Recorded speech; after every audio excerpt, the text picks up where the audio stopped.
Praise the Lord. ஆண்டவராகிய இயேசு கிறிஸ்துவின் நாமத்தில் உங்களுக்கு என் அன்பின் வாழ்த்துதலை தெரிவித்துக் கொள்கிறேன். எனக்கு அருமையான தெய்வ பிள்ளைகளே, வாட்ஸ்அப் மூலம் யூடியூப் மூலம் இதை கேட்டுக்கொண்டிருக்கிற உங்கள் அனைவருக்கும் என் நன்றியை தெரிவித்துக் கொள்கிறேன். இந்த ஆடியோவை நீங்கள் கேட்டு தெய்வ ஆசீர்வாதத்தை பெறுவது மட்டுமன்றி, உங்களுக்கு அறிமுகமானவர்கள், உங்கள் நண்பர்கள், உங்கள் உறவினர்களுக்கும் இந்த ஆடியோவை அனுப்பி தேவனுடைய நாமத்தை மகிமைப்படுத்தும்படி உங்களை அன்புடன் கேட்டுக்கொள்கிறேன். இந்த நாளிலும் மத்தேயு 6ஆம் அதிகாரத்தை நான் வாசிக்கிறேன். மனுஷர் காண வேண்டுமென்று அவர்களுக்கு முன்பாக உங்கள் தர்மத்தை செய்யாதபடிக்கு எச்சரிக்கையாயிருங்கள். செய்தால் பரலோகத்தில் இருக்கிற உங்கள் பிதாவினிடத்தில் உங்களுக்கு பலனில்லை. ஆகையால் நீ தர்மம் செய்யும்போது மனுஷரால் புகழப்படுவதற்கு மாயக்காரர் ஆலயங்களிலும் வீதிகளிலும் செய்யப்படுவது போல உனக்கு முன்பாக தாரை ஊதுவியாதே. அவர்கள் தங்கள் பலனை அடைந்து தீர்ந்ததென்று மெய்யாகவே உங்களுக்கு சொல்லுகிறேன். நீயோ தர்மம் செய்யும்போது உன் தர்மம் அந்தரங்கமாய் இருப்பதற்கு உன் வலது கை செய்கிறதை உன் இடது கை அறியாதிருக்க கடவது. அப்பொழுது அந்தரங்கத்தில் பார்க்கிற உன் பிதா தாமே உனக்கு வெளிரங்கமாய் பலனளிப்பார். அன்றியும் நீ ஜெபம் பண்ணும்போது மாயக்காரரை போல் இருக்க வேண்டாம். மனுஷர் காணும்படியாக அவர்கள் ஜெப ஆலயங்களிலும் வீதிகளின் சந்திகளிலும் நின்று ஜெபம் பண்ண விரும்புகிறார்கள். அவர்கள் தங்கள் பலனை அடைந்து தீர்ந்ததென்று மெய்யாகவே உங்களுக்கு சொல்லுகிறேன். நீயோ ஜெபம் பண்ணும்போது உன் அறை வீட்டுக்குள் பிரவேசித்து உன் கதவை பூட்டி அந்தரங்கத்தில் இருக்கிற உன் பிதாவை நோக்கி ஜெபம் பண்ணு. அப்பொழுது அந்தரங்கத்தில் பார்க்கிற உன் பிதா வெளிரங்கமாய் உனக்கு பலனளிப்பார். அன்றியும் நீங்கள் ஜெபம் பண்ணும்போது அஞ்ஞானிகளைப் போல வீண் வார்த்தைகளை அலப்பாதேயுங்கள். அவர்கள் அதிக வசனிப்பினால் தங்கள் ஜெபம் கேட்கப்படும் என்று நினைக்கிறார்கள். அவர்களைப் போல நீங்கள் செய்யாதிருங்கள். உங்கள் பிதாவை நோக்கி நீங்கள் வேண்டிக் கொள்கிறதற்கு முன்னமே உங்களுக்கு இன்னது தேவை என்று அவர் அறிந்திருக்கிறார்.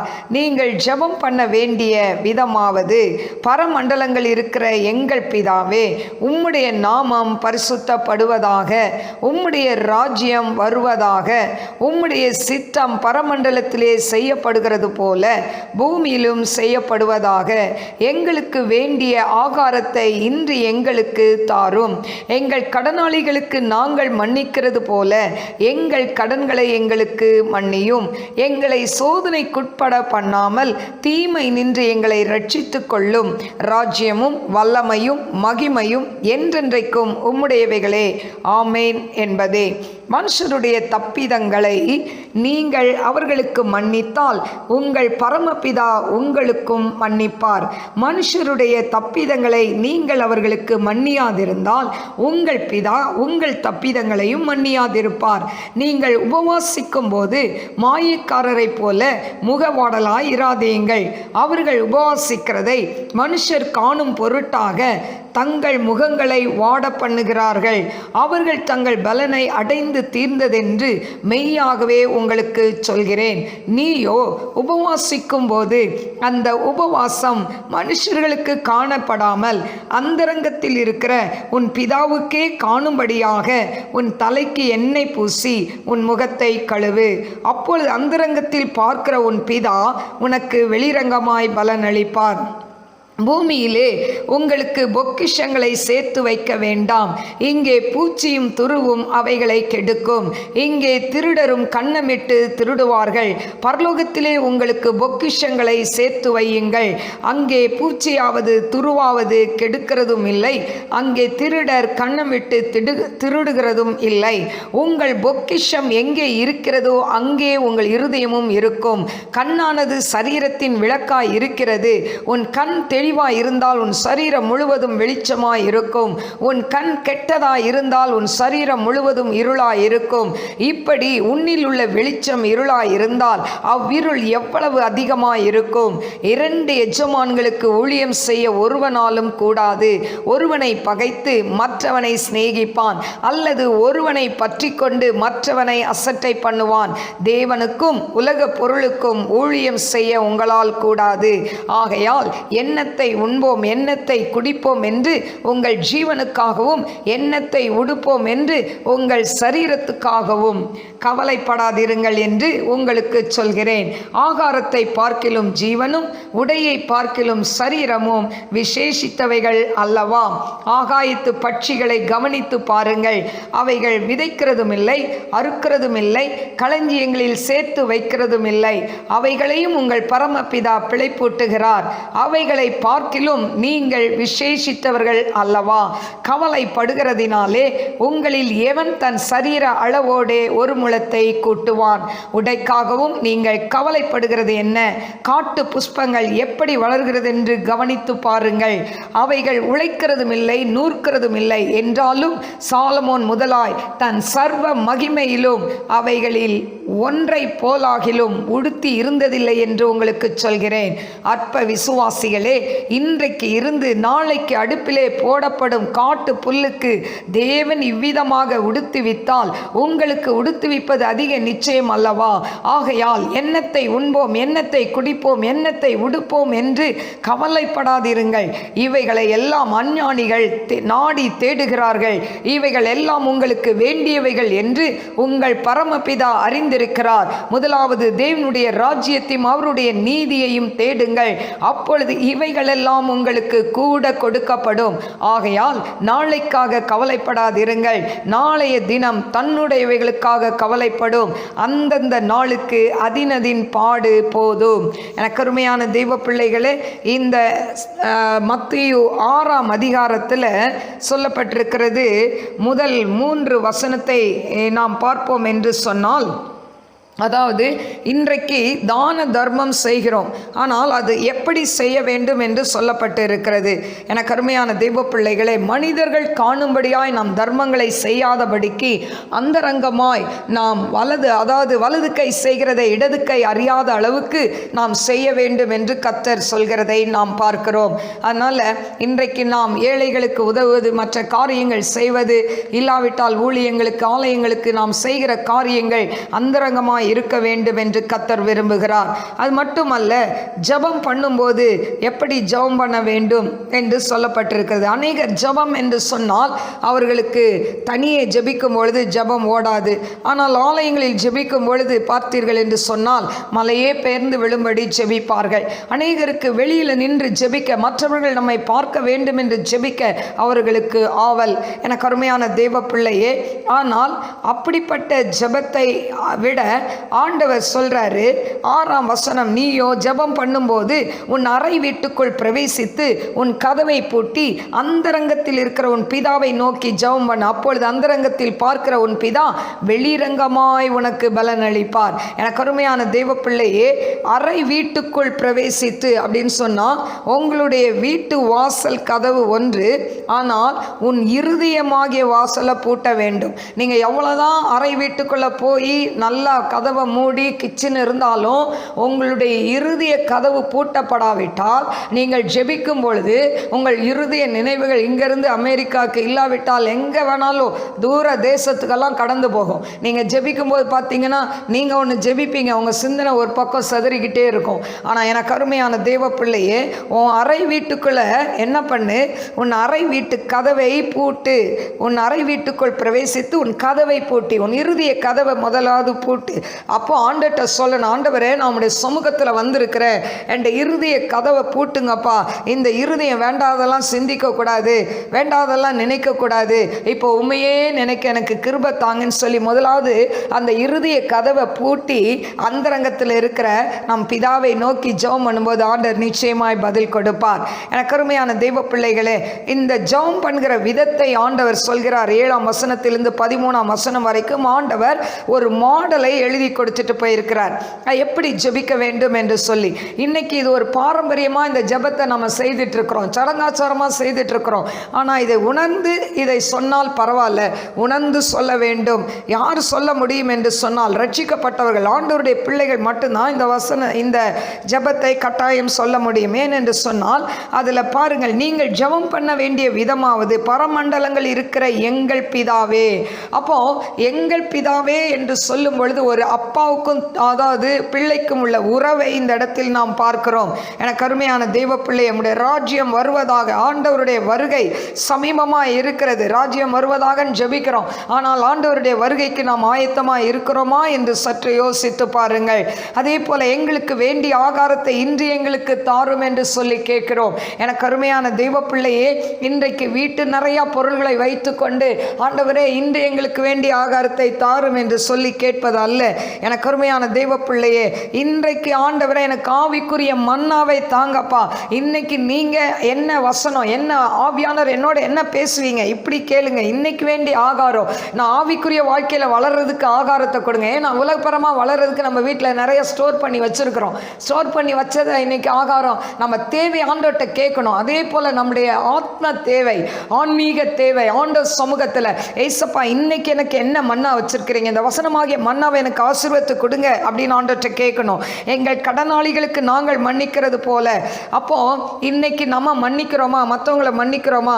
கடன் வாங்கிட்டு ஒருவேளை கொடுக்க முடியாமல் இருக்கலாம், இல்லாவிட்டா உங்களுக்கு விரோதமாய் செய்த சில காரியங்கள் அவர்களை மன்னித்து நாம் மறக்க வேண்டும். அப்போதுதான் பரமபிதா நம்மை மன்னிப்பார். அதே போல எங்களை சோதனைக்குட்பட பண்ணாமல் நமக்கு வரக்கூடிய பிரச்சனைகள், போராட்டங்கள், இந்த ஆண்டவர் நம்மளை காத்துக்கொள்ள வேண்டும் என்று சொல்லி நாம் ஆண்டவர் சமூகத்தில் ஜெபிக்க வேண்டும். அதே போல ராஜ்யம், வல்லமை, மகிமையும் என்றென்றைக்கும் உம்முடையவைகளை ஆண்டவரை நாம் துதித்து நாம் போற்ற வேண்டும். எனக்கு அருமையான தெய்வ பிள்ளைகளே, அதே போல 16ஆம் வசனத்தில் நாம் பார்ப்போம் என்று சொன்னால், இங்கு ஆண்டவர் உபவாசத்தை குறித்து சொல்கிறார். உபவாசம் எப்படி இருக்க வேண்டும் என்று சொல்லி, நாம் உபவாசிக்கும் பொழுது மாயக்காரரை போல நம்ம என்ன பண்ணக்கூடாது, முகவாடலாய் இருக்கக்கூடாது என்று சொல்லப்பட்டு இருக்கிறது. நாம் உபவாசிக்கும் போது ஆண்டவர் சமூகத்தில் நல்லா தலையில் எண்ணெய் பூசி முகத்தை கழுவி நல்லா ஃப்ரெஷ்ஷாக ஆண்டவர் சமூகத்தில் நாம் காத்திருக்க வேண்டும். இன்றைக்கி நிறைய பேர் உபவாசம் என்று சொல்வார்கள், மற்றவர்களுக்கு முன்பாக அப்படியே டல்லாக சோர்ந்து போய் அதாவது எத்தனையோ நாள் சாப்பிடாத மாதிரி அப்படிலாம் காட்சி அளிப்பார்கள். எனக்கு அருமையான தெய்வ பிள்ளையே, நீ உபவாசிக்கிறது அந்தரங்கத்தில் இருக்கிற உன் பிதாவுக்கு மட்டும் தெரிய வேண்டும். அதனால தான் ஆண்டவர் சொல்றாரு, உன் முகத்தை கழுவி உன் தலைக்கு எண்ணெய் பூசு. அதனால முகத்தை கழுவுனா குளிக்க வேணாம்னு ஆண்டவர் சொல்லலை, நாம் சுத்தமாக இருக்க வேண்டும், ஃப்ரெஷ்ஷாக இருக்கணும். நீ என்னைக்கும் இருக்கிறத காட்டில உபவாசம் இருக்கும்போது உன்னை பார்க்கும்போது நீ உபவாசம் இருக்கிறியான்னு மற்றவங்க கேட்கக்கூடாது.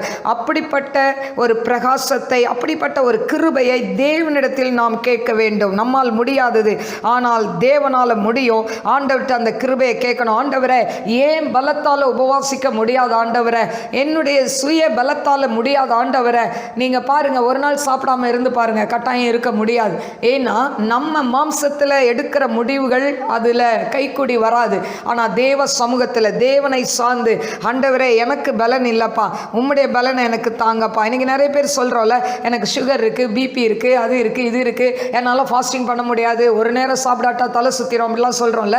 ஆனால் நம்ம பலத்தில் நாம் இருக்கவே முடியாது. ஏன்னா 1008 நோய்கள் நமக்கு இருக்குது. அதனால் ஆண்டு சமூகத்தில் தேவனை சார்ந்து கொண்டு, தேவனே என்னை பலப்படுத்துமாப்பா, தேவனே நீங்கள் எனக்கு உதவி செய்யுங்கப்பா உபவாசிக்க. ஆண்டவர் சமூகத்தில் நீ ஜெபத்தோடு உபவாசிக்கும் போது தான் அந்த உபவாசத்தை ஓட முடியும். எனக்கு அருமையான தெய்வ பிள்ளையே, அதனால் உபவாசிக்கும் போது நாம் அந்தரங்கத்தில் நாம் பிதாவை நோக்கி நாம் ஜெபிக்கும் பொழுது, அந்தரங்கத்தில் பார்க்கிற உன் பிதா வெளிரங்கமாய் பதில் கொடுப்பார். நீங்கள் என்னென்ன ஜெபிக்கிறீங்களோ ஆண்டவருக்கும் உங்களுக்கும் தெரியும். கட்டாயம் இந்த நாட்களில் யாரெல்லாம் உபவாசித்து ஜெபிக்கிறீங்களோ ஆண்டவர் அந்த உபவாச ஜெபத்துக்கு நிச்சயமாய் பதில் கொடுப்பார். ஹல்லேலூயா. அடுத்து நாம் ஒரு காரியத்தை பார்க்கலாம். 22ஆம் வசனம், கண்ணானது சரீரத்தின் விளக்காய் இருக்கிறது, உன் கண் தெளிவாய் இருந்தால் உன் சரீரம் முழுவதும் வெளிச்சமாக இருக்கும் அப்படின்னு சொல்லப்பட்டிருக்கு. அப்போ இந்த சரீரத்தில் கண் மிக முக்கியம். ஏன்னு சொன்னால், ஆதாம் ஏவாள் பாவத்தில் விழுந்தது இந்த கண்ணால் தான். ஏவாள் வந்து ஆண்டவர் சொல்றாரு, இந்த பழத்தை நீ சாப்பிடாத, நீ சாப்பிட்ற நாளில் செத்துருவ அப்படின்றார். ஆனால் அதே பாம்பு வந்து சொல்லுது, இது சாப்பிட வேணான்னு சொன்னாரோ பாருங்க, அது தந்திரமாக கேட்குது, இவன் மாட்டிக்கிறான் அந்த பேச்சில். அப்போ ஆமாம் அப்படின்னு சொன்னோன்னா, இல்லை இல்லை நீ அதை சாப்பிடு, நீ தேவரை போல இருக்கலாம் அப்படின்னு சொன்னோடனே இவளுக்கு ஒரு ஆசை, இதை சாப்பிட்டா நம்ம நல்லா இருக்கலாமே. அதனால சாப்பிட்டா மனுகுலம் பாவத்துக்குள் தள்ளப்பட்டது. ஆண்டவர் ஆதாமையும் ஏவாளையும் ஏதேன் தோட்டத்திலிருந்து அவர் துரத்தி விட்டார். கருமையான தேவ பிள்ளைகளே, இன்றைக்கும் இந்த கண் தான் சரீரத்துக்கு மிக மிக முக்கியம். இந்த கண் வெளிச்சமாக இருக்கிறது. இன்னைக்கு நம்ம நடந்து போகணும்னா, இல்லை இல்லாவிட்டால் இது மாதிரி பைபிளை படிக்கணும்னா எல்லாத்துக்குமே முக்கியமானது இந்த கண். ஆனால் இந்த கண் தான் பாவத்தை செய்யக்கூடிய ஒரு காரியம். அதனால் ஆண்டவர் சமூகத்தில் ஒவ்வொரு நாளும் ஜெபிக்கும் போது, ஆண்டவரே என் கண்களை பரிசுத்தப்படுத்துங்கப்பா, என் கண்களை பரிசுத்தப்படுத்துங்க டாடி. ஆண்டவர் சமூகத்தில் ஜெபிங்க, இந்த கண்ணை ஆண்டவர் சமூகத்தில் ஒப்பு கொடுங்க. எனக்கு அருமையான தேவ பிள்ளைகளே, ஏன்னு சொன்னால் இந்த கண் எதை பார்த்தாலும் இச்சையாய் பார்க்கக்கூடிய காரியங்கள். இன்னைக்கு பாருங்க, வாலிப பிள்ளைகள் போகிறாங்க, ஆனால் ஒரு நல்ல ஒரு அழகான பெண் போன உடனே என்ன பண்ணுறாங்க, அதை அப்படியே பார்த்து ரசிக்கணும்னு தோணுது. ஆனால் இன்னைக்கு பெண்கள் என்ன பண்ணுறாங்க, அரைகுறை ட்ரெஸ்ஸில் போகிறாங்க. அதனால என்ன பண்ணுறாங்க, நம்ம வாலிப பிள்ளைகள் ரசிக்கணும்னு நினைக்கிறாங்க. எனக்கு அருமையான தேவ பிள்ளையே, அதனால தான் பெண் பிள்ளைகள் தங்களுடைய சரீரத்தை ஒழுங்காக தன்னுடைய சரீரத்தை மூடக்கூடிய நல்ல ஒழுங்கான ட்ரெஸ்ஸை போட்டுட்டு போகணும். அப்படி போட்டால் யாரும் திரும்பி பார்க்க மாட்டாங்க. எனக்கு அருமையான தேவ பிள்ளையே, அப்போ இந்த கண் சுதந்திரமாக எதையும் பார்க்கும். ஆனால் அதில் இச்சை என்கிற பாவம் இருக்கக்கூடாதுன்னா என்ன செய்யணும்னா, ஆண்டவர் சமூகத்தில் நீ அதிகாலையில் ஜெபிக்கும் போது, ஆண்டவரே நான் வெளியிலலாம் போகிறேன், வேலைக்கு போகிறேன், எல்லா இடத்துக்கும் போகிறேன், காலேஜுக்கு போகிறேன், ஸ்கூலுக்கு போகிறேன், ஆண்டவரே என் கண்களை பரிசுத்தப்படுத்தும் என்று சொல்லி ஆண்டவருடைய ரத்தத்துக்குள்ளே, ஆண்டவருடைய ஆழ்கைக்குள்ளே இந்த கண்ணை கொடுத்துட்டு போயிருங்க. அப்போ யாரை பார்த்தாலும் உங்களுக்கு ஒரு இச்சையான காரியங்கள் வராது. அப்படி நாம் ஜெபிக்க வேண்டும். அதே போல் இந்த கண் கெட்டதாக இருந்தால் உன் சரீரம் முழுவதும் இருளாக இருக்கும். அப்போ இந்த கண் சரியில்லைன்னா நீ உன் ஜீவியமும் சரியாக இருக்காது, உன் சரீரம் முழுசும் இருளாக இருக்கும். பாவத்தை என்ன பண்ணுவாங்க, தண்ணியை போல பருகுவாங்க. பாருங்க, அந்த குடி அதாவது பார்க்கறதுக்கு அது எப்படி இருக்குது, பளபளப்பாக இருக்குது, பார்க்க நல்லா இருக்குது. ஆனால் அது குடித்தா அது விரியன் பாம்பை போல தீண்டும் அப்படின்னு சொல்லப்பட்டிருக்கு. எனக்கு அருமையான தெய்வ பிள்ளைகளே, அப்போ இப்படி தான் ஒவ்வொரு காரியத்தையும் நாம் பார்க்கிறோம். அது இச்சை. இப்போ பாருங்க, சுகர் பேஷண்ட்டுக்கு சுகர் எல்லாம் சாப்பிடக்கூடாது. ஆனாலும் அவங்களுக்கு என்ன, ஸ்வீட் சாப்பிடணும்னா ரொம்ப ஆசை. அந்த ஸ்வீட் டப்பா பார்த்தோன்னே என்ன பண்ணிடுவாங்க, யாரும் இல்லைன்னா எடுத்து சாப்பிட்ருவாங்க. அப்போ இது ஒரு இச்சை. அப்போ அருமையான தெய்வ பிள்ளைகளே, இப்படிப்பட்ட இச்சையிலிருந்து ஆண்டவர் விடுதலை கொடுக்க வேண்டும். அதனால் இந்த கண் கெட்டதாக இருந்தால் சரீரம் முழுதும் எப்படி இருக்குமா, இருளாய் இருக்கும். அப்போ இன்னைக்கு இந்த கண்களால் நல்லவைகளை பார்த்து நல்லவைகளை நாம் தியானித்து நாம் இருக்கும் பொழுது நாம் சரீரம் முழுவதுமாய் ஆண்டவர் பரிசுத்தமாய் வைத்திருப்பார். அதே போல் 24ஆம் வசனத்தில் 2 எஜமான்களுக்கு ஒருவனாலும் ஊழியம் செய்ய முடியாது, ஒருவனை பகைத்து மற்றவனை சிநேகிப்பான். 2 எஜமான் யார், ஒன்று இப்பிரபஞ்சத்தின் லோகாதிபதினு சொல்லப்பட்ட பிசாஸ், இன்னொன்று நம் ஆண்டவராகிய இயேசு கிறிஸ்து. இன்னைக்கு 2 பேருக்கும் ஊழியம் செய்யவே முடியாது. எனக்கு அருமையான தெய்வ பிள்ளைகளே, பிஸ்கெட்டில் இந்த 50-50 பிஸ்கெட் பார்க்குறோம். அதுபோல் நம்ம வாழ்க்கையில் 50 ஆண்டவருக்கோ 50 பிசாசுக்கோ கொடுக்க முடியாது. அப்படி நாம் ஜீவிக்க முடியாது. இன்னைக்கு பாருங்க, தேவனுடைய பிள்ளைகள் என்று சொன்னால் அவர்கள் எப்படி இருக்க வேண்டும், ஒன்று பரிசுத்தமாக இருக்கணும், பாவத்தை வெறுக்கணும். அப்போ இன்னைக்கு ஆண்டவருடைய பிள்ளைகள் என்று சொன்னால் ஆண்டவருடைய பாவ மன்னிப்பு பெற்ற பிள்ளைகள், அதாவது மூழ்கி ஞானஸ்தானம் எடுத்தவர்கள், அபிஷேகம் பெற்றவர்கள் எப்படி இருக்க வேண்டும் என்று சொன்னால் கட்டாயம் சினிமா பார்க்கக்கூடாது, சீரியல் பார்க்கக்கூடாது, அப்போ சினிமா பாடல்களை கேட்கக்கூடாது.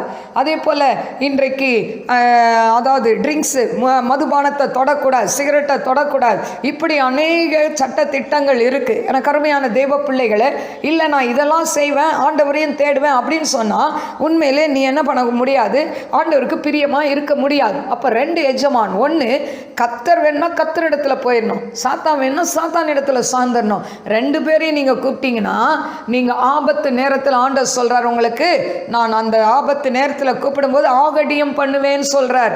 அப்படின்னா என்ன, நான் சிரிப்பேன் நகைப்பேன் ஆண்டவர் சொல்கிறார். அதனால் நீங்கள் உலகப்புறமாக வாழ்ந்து கொண்டு பிசாசுக்கு அடிமையாக இருந்து கொண்டு, ஆண்டவரே ஏசப்பா எனக்கு ஏன் இந்த போராட்டம், எனக்கு ஏன் இந்த பிரச்சனை அப்படின்னு கேட்டிங்கன்னா நிச்சயமாக ஆண்டவர் அதுக்கு பதில் கொடுக்க மாட்டார். எனக்கு அருமையான தெய்வ பிள்ளைகளே, அதனால் 2 எஜமானுக்கு ஊழியம் செய்வதை நிறுத்திவிட்டு இன்னைக்கு அதான் எலியா தீர்க்கதரிசி சொல்கிறார், கத்தர் தெய்வமானால் கத்தரை பின்பற்று, பாகால் தெய்வமானால் பாகாலை பின்பற்றி போ.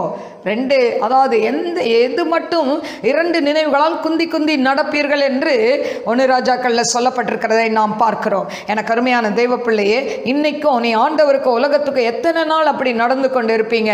ஒன்று, கர்த்தர் தெய்வமானால் அவரை பின்பற்றி வாங்க. கர்த்தரை அப்பப்போ தேவைக்கு மட்டும் தேடுற ஒரு ஜனமாக இருக்கக்கூடாது. எனக்கு அருமையான தெய்வ பிள்ளையே, இன்றைக்கு ஒரு தீர்மானம் எடுங்க. ஏசப்பா எனக்கு நீங்கள் போதும் ஆண்டவரே, இந்த உலகத்தில் வேற எதுவும் வேண்டாம் ஆண்டவரேன்னு அவரை இருக பற்றி கொள்ளுங்க, அவரை சார்ந்து கொள்ளுங்க. கர்த்தர் உங்கள் வாழ்க்கையில் 2021 ஒரு உயர்வை கட்டளையிடுவார். எனக்கு அருமையான தெய்வ பிள்ளைகளே, அதே போல 25ஆம் வசனத்தில் பாருங்க, ஆகையால் எண்ணத்தை உண்போம் எண்ணத்தை குடிப்போம் என்று உங்கள் ஜீவனுக்காகவும் எண்ணத்தை உடுப்போம் என்று சரீரத்துக்காகவும் கவலைப்படாதீங்க. இன்னைக்கு நிறைய பேருக்கு கவலை. இப்போ கிறிஸ்மஸ் டைமில் இன்னைக்கு நிறைய பேருக்கு என்ன கவலைன்னா, நம்ம என்ன செய்யணும், நல்ல புது துணியெல்லாம் வாங்கணும், பிள்ளைகளுக்கு நல்லா ட்ரெஸ் எடுக்கணும், நமக்கு ட்ரெஸ் எடுக்கணும், அதே போல் நல்லா பலகாரம்லாம் செய்யணும், நல்லா ஸ்வீட்டெல்லாம் நிறைய செய்யணும், அதே போல் கிறிஸ்மஸ் அன்னைக்கு நல்லா பிரியாணி செய்யணும். இப்படி இன்றைக்கு நிறைய காரியம். இதுக்கெல்லாம் என்ன பண்ணுறது, பணம் இல்லையே, இதுக்கெல்லாம் பணம் தேவையாச்சே, எப்படி இதெல்லாம் வாங்குறது அப்படின்னு இன்னைக்கு நிறைய பேருக்கு இந்த கிறிஸ்மஸ் டைமில் என்ன இருக்குது, ஒரு பெரிய கவலை. எனக்கு அருமையான தேவ பிள்ளைகளே, ஏன் நீங்கள் கவலைப்படுறீங்க? ஆண்டவர் சொல்கிறாரு, ஆகாயத்து பட்சியை பாருங்கள், அவைகள் விதைக்கிறதும் இல்லை, அறுக்கிறதும் இல்லை, களஞ்சியங்கள் சேர்த்து வைப்பதும் இல்லை, ஆனாலோ அவைகளை பரமபிதா பிழைப்பூட்டுகிறாரே, அவைகளை பார்க்கிலோ நீங்கள் விசேஷித்தவர்கள் அல்லவா. பாருங்க, நம்ம கஷ்டப்பட்டு உழைக்கிறோம், சாப்பிட்றோம், ஆனால் பறவைகளை பாருங்களேன், அது ஏதாவது உழைக்குதா? காக்காவை பாருங்க, குருவியை பாருங்க, இன்னும் எல்லா பேட்ஸையும் பாருங்க. அதுக்கு ஆண்டவர் காலைல எழுந்தோடனே அது வானத்தை பார்த்து அது இனிய குரலில் கூப்பிடுது. என்ன கூப்பிடுதுன்னு தெரியுமா? நம்ம நினைக்கிறது என்னவோ கத்துது இல்லை, அது எப்படி கூப்பிடுதுன்னா, ஆண்டவரே இந்த நாளுக்கு வேண்டிய ஆகாரத்தெல்லாம் கொடுங்க அப்படின்னு அது அந்த பறவைகள் தங்கள் இனிய குரலை வைத்து தேவனை துதிக்கிறது. அதனால தான் ஆண்டவர் அந்த நாளுக்குரிய ஆகாரத்தை அதுங்களுக்கு தராங்க. எனக்கு அருமையான தெய்வ பிள்ளையே, இன்னைக்கு நீங்கள் ஏன் கவலைப்படுறீங்க? ஆண்டவர் பாலகனாய் 2000 ஆண்டுகளுக்கு முன்பாக இந்த உலகத்தில் வந்து பிறந்தார்ல. எதற்காக பிறந்தார்? மனிதனுடைய தேவைகளை நிறைவேற்ற, நம்மளை பாவத்திலிருந்து மீட்டுக்கொள்ள தானே ஆண்டவர் பிறந்தார். அந்த பண்டிகையை நாம் சந்தோஷமாய் கொண்டாட வேண்டும். எனக்கு இது இல்லை அது இல்லை. சிலருக்கு பார்த்தீங்கன்னா கிறிஸ்மஸ் டைமில் ஏதாவது நல்ல ஒரு புதுசான ஒரு நகை வாங்கி கொடுத்துட்டா ரொம்ப சந்தோஷம். ஐயோ, என் ஹஸ்பண்ட் இந்த நகையை வாங்கி கொடுத்துட்டாங்க, 4 சகோதரி கிட்ட என்ன பண்ணுவாங்க, சொல்லுவாங்க. எங்கள் வீட்டுக்கார் பாருங்க நல்ல ஒரு பட்டுப்படவை வாங்கி கொடுத்துட்டாங்க. எனக்கு அருமையான தெய்வ பிள்ளையே, இந்த பட்டுப்படவையிலையும் நகையிலையும் இல்லாவிட்டால் பிரியாணியிலையும் உன் சந்தோஷம் இல்லை. ஆண்டவராக இயேசு கிறிஸ்து அவர் இந்த உலகத்தில் பாலகனாய் பிறந்தார். இன்றைக்கு உனக்குள் பிறந்திருக்கிறாரா? உன் குடும்பத்தில் பிறந்திருக்கிறாரா? உன் பிள்ளைகள் இருதயத்தில் அவர் பிறந்திருக்கிறாரா? சற்று யோசித்து பாருங்கள். ஆண்டவருக்கும் அவங்களுக்கும் தொடர்பே இல்லாமல் ஒரு கிறிஸ்மஸ் பண்டிகை நீங்கள் கொண்டாடுறதுல அர்த்தம் இல்லை. எனக்கு அருமையான தெய்வ பிள்ளையே, இன்னைக்கு கிறிஸ்தவர்கள் என்று சொன்னால் நாம் ஆண்டவருக்கு உண்மை உள்ளவர்களாய் வாழ வேண்டும். ஜெபிக்கிறவர்களாய், வேதத்தை வாசிக்கிறவர்களாய், அதன்படி நடக்கிறவர்களாய் நாம் இருக்க வேண்டும். அதுதான் உண்மையான கிறிஸ்மஸ். எனக்கு அருமையான தெய்வ பிள்ளையே, அதுக்கடுத்து பாருங்க, உடைக்காக நீங்கள் ஏன் கவலைப்படுறீங்கன்னு ஆண்டவர் கேட்கிறார். காட்டு புஷ்பத்தை பாருங்க, இன்னைக்கு பாருங்க விதவிதமான செடிகளை பாருங்க, எவ்வளோ அழகா இருக்கு அந்த செடிகள், எவ்வளோ அழகான பூ. ஆண்டவர் அதுக்கெல்லாம் ஒரு கலரை கொடுத்து பார்த்தீங்கன்னா ஒவ்வொன்றுத்துக்கும் ஒவ்வொரு கலர், நல்ல red colour, yellow colour, blue colour, இப்படி அநேக கலர்களை பல வண்ணங்களை அதுக்கு கொடுத்து ஆண்டவர் இதெல்லாம் உடுத்தி வைக்கும் போது உங்களுக்கு உடுத்தி வைக்க மாட்டாரா? கட்டாயம் உங்களுக்கு இந்த கிறிஸ்மஸ்க்கு சூப்பர் ட்ரெஸ்ஸை கத்த தருவார். சொந்து போகாதீங்க, உடைக்காக நீங்கள் கலங்காதீங்க. எனக்கு அருமையான தெய்வ பிள்ளைகளே, நாம் என்ன செய்ய வேண்டும் ஆண்டவர் கேட்கிறார் சொல்கிறார் என்று சொன்னால் 33ஆம் வசனம் 32ல் பாருங்க, இவைகளை எல்லாம் அஞ்ஞானிகள் நாடி தேடுகிறார்கள், இவையெல்லாம் உங்களுக்கு வேண்டியவர்கள் என்று உங்கள் பரமபிதா அறிந்திருக்கிறார். ஏசப்பாக்கு தெரியும், அவர் நம்ம அப்பா அல்ல, அப்பாவுக்கு தெரியும் பிள்ளைக்கு என்ன வாங்கி கொடுக்கணும்னு. இன்றைக்கி பாருங்கள், நிறைய பிள்ளைங்க நினைப்பாங்க, என்ன அப்பா சும்மாவே இருக்கிறாங்களே, கிறிஸ்மஸ்க்கு ட்ரெஸ் எடுக்கலையே அப்படின்னு நினைப்பாங்க. ஆனால் அப்பா பார்த்தீங்கன்னா திடீர்னு போவார், திடீர்னு போய் என்ன பண்ணிடுவார், ட்ரெஸ் எல்லாம் வாங்கி கொடுத்துருவார். ஆனால் அப்பா, அந்த உலகப்பெருமான அப்பாக்கே தாம் பிள்ளைக்கு நல்லதை கொடுக்கணும்னு நினைக்கும் போது நம் பரமபிதா அவருக்கு தெரியும் என் பிள்ளைக்கு என்ன கொடுக்கணும்னு தெரியும். அதனால் நிச்சயமாக உங்கள் தேவைகளை சந்திப்பார். அதனால் உலகப்பிரமாணம் தான் இதெல்லாம் நினச்சி கவலைப்படுவாங்க. நீ ஆவிக்குரிய பிள்ளையாக இருந்தால், நீ கர்த்தருடைய பிள்ளையாக இருந்தால் இதை குறித்து நீ கவலைப்பட மாட்டேன். ஆண்டவர் எனக்கு தருவார். விசுவாசம் உனக்கு தேவை. எனக்கு அருமையான தேவ பிள்ளையே, நீ விசுவாசத்தோடு கேளுங்க, விசுவாசத்தோடு ஆண்டு சமூகத்தில் கேளுங்க. உங்கள் ஹஸ்பண்டை கேட்காதீங்க. அதே போல் பாருங்கள், பிள்ளைகள் உங்கள் அப்பா அம்மாவை கேட்காதீங்க. ஏசப்பா கிட்ட முழங்கால் படிட்டு, ஏசப்பா இந்த கிறிஸ்மஸுக்கு செலிப்ரேட் பண்ணுறதுக்கு எல்லா தேவையும் சந்திங்க, எங்களுக்கு நல்ல ட்ரெஸ் வேணும் கேளுங்க, ஆண்டவர் கட்டாயம் செய்வார்.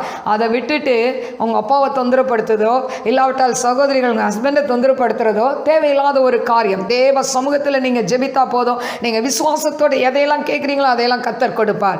அல்லேலூயா. ஆண்டவர் இந்த நாட்களையும் கூட எதை தேடணும்னு சொல்றாரு. 33ஆம் வசனத்தில், முதலாவது தேவனுடைய ராஜ்யத்தையும் அவருடைய நீதியும் தேடுங்கள், அப்பொழுது இவைகள் எல்லாம் உங்களுக்கு கூட கொடுக்கப்படும் சொல்லப்பட்டிருக்கு. ஆண்டவரை தேடுனீங்கன்னா போதும், உங்களுக்கு பின்னால் உங்கள் தேவையெல்லாம் தேடி வருங்க. நீங்கள் ஆண்டவரை தேடாமல் உலகப்புறமானதெல்லாம் தேடிக்கிட்டு ஓடினீங்கன்னா அது கிடைக்காது. அதனால் முதலாவது ஆண்டவரை தேடுங்க, நல்லா ஜெபிங்க, வேதத்தை வாசிங்க, ஆண்டவருக்கு பிரியமாக இருங்க. கர்த்தர் உங்கள் தேவையெல்லாம் ஆண்டவர் சந்திக்க அவர் வல்லவராக இருக்கிறார். 34ஆம் வசனத்தில், ஆகையால் நாளைக்காக கவலைப்படாதீங்க, நாளைய தினம் தன்னுடையவைகளுக்காக கவலைப்படும், அந்தந்த நாளுக்கு அதினதின் பாடு போதும். இன்னைக்கு பாருங்க, நிறைய தாய்மாருக்கு ஒரு கவலை, நாளைக்காக கவலைப்படாதீங்கன்னு ஆண்டவர் சொல்றார். ஆனால் இன்னைக்கு நிறைய தாய்மார்களுக்கு என்ன கவலைன்னா, ஒரு 5 வயசு பிள்ளை இருக்கும் அவங்க வீட்டில், பொம்பளை பிள்ளை. ஆனால் அந்த பொம்பளை பிள்ளையை எப்படி கல்யாணம் பண்ணி கொடுக்கறது, எப்படி நகை வாங்கிறது, எப்படி இவங்களை படிக்க வைக்கிறது. எனக்கு அருமையான தேவ பிள்ளையே பாருங்க, இதை குறித்து கவலைப்பட்டே இவங்க என்ன பண்ணிடுவாங்க, நோயாளியாக மாறிடுவாங்க. எனக்கு அருமையான தெய்வ பிள்ளைகளே, நாம் எதற்காக கவலைப்பட வேண்டும்? நாம் ஆண்டவரை சார்ந்து கொண்டால் ஆண்டவர் நிச்சயமாய் நம்மை நடத்துவார். பாருங்க, மரம், ஒரு மரத்தை ரோட்லலாம் பார்க்குறோம், அது பாட்டுக்கு வளருது ஒரு மரம். அந்த மரத்துக்கு யாருன்னா போய் தண்ணியாக ஊற்றுறோம் இல்லையே, அது பாட்டுக்கு வளருது. ஆண்டவர் அதை பிழைப்பு விட்டுகிறார். அதே போல தான் இந்த உலகத்தில் உங்களுக்கு குழந்தைய கொடுத்துருந்தா அந்த குழந்தைய படிக்க வைக்க, வளர்க்க, திருமணம் செய்ய எல்லாத்துக்கும் ஆண்டவருக்கு தெரியும். ஆனால் நீங்கள் ஆண்டவர் பிள்ளையாக இருந்தால் இதெல்லாம் ஆட்டோமேட்டிக்காக நடக்கும். நீங்கள் ஆண்டவர் பிரியமாக இல்லாமல் பாவத்தில் சாபத்திலே வாழ்ந்துட்டு இருந்தீங்கன்னா இதெல்லாம் நடக்காது. ஆனால் கர்த்தருடைய பிள்ளைங்களை, அவங்களுடைய வாழ்க்கையை நீங்கள் கண்ணோக்கி பார்த்தீங்கன்னா, ஆண்டவருடைய பிள்ளைகளுக்கு சகலத்தையும் அதினதின் காலத்தில் நேர்த்தியாய் ஆண்டவர் செய்து முடிச்சிருப்பார். எனக்கு அருமையான தெய்வ பிள்ளையே பாருங்கள், இந்த இடத்துல நாளைக்காக கவலைப்படாதீங்க, அதனால் சேர்த்து வைக்காதீங்க அப்படின்னு நான் சொல்ல வரல. சேர்த்து வைக்கலாம், ஆனாலும் நம்மளுடைய மைண்ட் எல்லாம் அந்த பணத்து மேலே, பொருள் மேலே, ஆஸ்தி மேலே அப்படியே நம்ம வைத்து விடக்கூடாது. அப்படி வைக்கிறதுனால தான் இன்னைக்கு அநேகர் டிப்ரெஷனில் கடந்து போகிறாங்க. ஏன் டிப்ரெஷன் வருது? அவங்க ஆண்டவரை சார்ந்து வாழாத காரணமே. எனக்கு அருமையான தேவ பிள்ளையே, நீ கர்த்தரை சார்ந்து வாழாவிட்டால் கடைசியில் உன் முடிவும் பரிதாபமாய் போய்விடும். அதனால தேவனை சார்ந்து வாழுங்க, இருக்கிறது போதுன்ற மனநிறைவோடு வாழுங்க, இல்லாதது மேலே கண்ணை பறக்க விடாதீங்க. எனக்கு அருமையான தேவ பிள்ளையே, நாளைக்கு என்ன செய்வேன், நாளைக்கு என்ன செய்வேன். நிறையா பாருங்க, சகோதரிகளுக்கு ரொம்ப கஷ்டமான ஒரு காரியம், இன்னைக்கு சாப்பிட்டு முடிச்சிருவாங்க, ஆனால் நைட்டு புலம்ப ஆரம்பிச்சிருவாங்க, நாளைக்கு என்ன சமையல் பண்ணுறது. எனக்கு அருமையான தெய்வ பிள்ளைகளை பாருங்க, சமையல் பண்ணுறது கூட அநேக சகோதரிகள் புலம்புறாங்க. ஏன்னா நாளைக்கு என்ன பண்ணுறது, நாளைக்கு வேண்டியதை ஏசப்பா பார்த்துக்குவாரு, நீங்கள் ஏன் கவலைப்படணும். எனக்கு அருமையான தெய்வ பிள்ளையே, இப்படி நிறைய சின்ன சின்ன காரியத்துக்கெல்லாம் கவலைப்பட்டு இன்னைக்கு என்ன பண்ணுறாங்கன்னா நிறைய நோயெல்லாம் சம்பாதித்து கொள்கிறோம். எனக்கு அருமையான தெய்வ பிள்ளையே, உன் கவலையெல்லாம் கர்த்தர் மேலே வைத்து விடுங்கள். அதாவது நீ கவலைப்படுவதனால் ஒரு முழத்தை கூட்டவோ குறைக்கவோ முடியாதுன்னு பைபிளில் இருக்குது. அதனால் ஆண்டவர் சமூகத்தில் உங்கள் கவலையெல்லாம் இறக்கி வச்சிட்டிங்கன்னா ஆண்டவர் நிச்சயமாக என்ன பண்ணுவார், உங்களுக்கு அவர் விடுதலையை கொடுப்பார். அதனால் ஆண்டவருக்கு இந்த கவலையை தான் போக்க முடியும், இதை தான் போக்க முடியும் அப்படின்னு நினைக்காதீங்க. ஆண்டவர் எல்லாவற்றையும், எல்லா கவலையிலேருந்து உங்களை விடுதலை செய்ய முடியும். அதனால் இந்த நாளில் எதெல்லாம் குறித்து கலங்கிட்டு இருக்கிறீங்களோ, கலங்காதபடிக்கு, எதையெல்லாம் உங்கள் மைண்டில் வைத்து குழம்பிட்டு இருக்கிறீங்களோ அதெல்லாம் குழப்பாத படிக்கு நம்ம என்ன செய்ய வேண்டும், ஆண்டவர் சமூகத்தில் உங்கள் பாரங்களை இறக்கி வைக்க வேண்டும். எனக்கு அருமையான தெய்வ பிள்ளைகளே, நீங்கள் அப்படி இறக்கி வச்சிட்டிங்கன்னா ஆண்டவர் நிச்சயமாய் உங்கள் வாழ்க்கையில் ஒரு பெரிய அற்புதத்தை செய்ய அவர் வல்லவராக இருக்கிறார். அதனால் சோர்ந்து போகாதீங்க, உங்கள் பாரங்களை எல்லாம் தேவ சமூகத்தில் இறக்கி வச்சிருங்க. அவர் கட்டாயமாய் உங்களுடைய தேவைகளை சந்திப்பார். நாம் கண்களை மூடி நாம் ஜெபிப்போம். ஸ்தோத்திரிக்கிறேன் ஆண்டவரே, மகா பரிசுத்தமுள்ள நல்ல தகப்பனே, மக்கள் ஸ்தோத்திரிக்கிறேன், துதிக்கிறேன். இந்த நாளிலையும் கூட கர்த்தாவே அப்பா, உம்முடைய பிள்ளைகளுடைய எல்லா கவலை, பாரங்கள், கண்ணீர், வேதனை எல்லாவற்றிலிருந்து உம்முடைய பிள்ளைகளை விடுதலை செய்யுங்க டாடி. உம்முடைய நாமத்தை மகிமைப்படுத்துங்க டாடி. அப்பா, அம்மா நந்தியோடு ஸ்துதிக்கரபர தீரபல பௌரி ஆக்கரபலபரபா ரீபா கரபலபரபா லீபா ரபா கரபலபரபா தீனமா கரபலபரபா கரபா ஓரி கரபலபரபா தீனமா கரபலபரபா. கவலைப்படுவதனால் ஒரு முழத்தை கூட்ட குறைக்க முடியாதுன்னு சொன்னீங்கப்பா. இந்த கிறிஸ்மஸ் நாள்லையும் கூட பிள்ளைகளுடைய எல்லா கவலை, பாரங்கள், கண்ணீர் எல்லாத்தையும் எடுத்து போடுங்கப்பா. தேவைகள் எல்லாம் சந்திப்பீராக டாடி. ஆண்டவரை இரவு நேரத்தில் தூக்கம் வராமல் கஷ்டப்படுற ஒவ்வொரு பிள்ளைகளும் நல்லா தூங்குறதுக்கு உதவி செய்யுங்க டாடி. ஆண்டவரே உம்முடைய பிள்ளைகளாய் மாற்றுங்க ஆண்டவரே. அப்பா இந்த கத்தாவை பிறப்பின் நாளில் ஏசப்பா ஒவ்வொரு இல்லத்திலையும் ஒவ்வொரு சகோதர சகோதரிகள் உள்ளத்திலையும் நீங்கள் பிறக்க வேண்டுமாறு ஜெபிக்கிற ஆண்டவரே. அதுதான் உண்மையான கிறிஸ்மஸ் ஆண்டவரே. அப்படிப்பட்ட ஆண்டவரை யாரெல்லாம் ரட்சிக்கப்படாமல் இருக்கிறாங்களோ அவங்க உள்ளத்தில் நீங்க வாங்கப்பா, நீங்க அற்புதத்தை செய்யுங்கப்பா, நாமத்தை மகிமைப்படுத்துங்க. இயேசுவின் நாமத்தில் கேட்கிறேன் பிதாவே, ஆமென். God bless you. God bless you. உங்கள் அன்பு சகோதரி அருள்செல்வி பால்ராஜ். உங்கள் ஜெப உதவிக்கு 9551134340 நம்பர் கான்டாக்ட் பண்ணுங்க. உங்களுக்காக ஜெபிக்க காத்திருக்கிறேன். God bless you.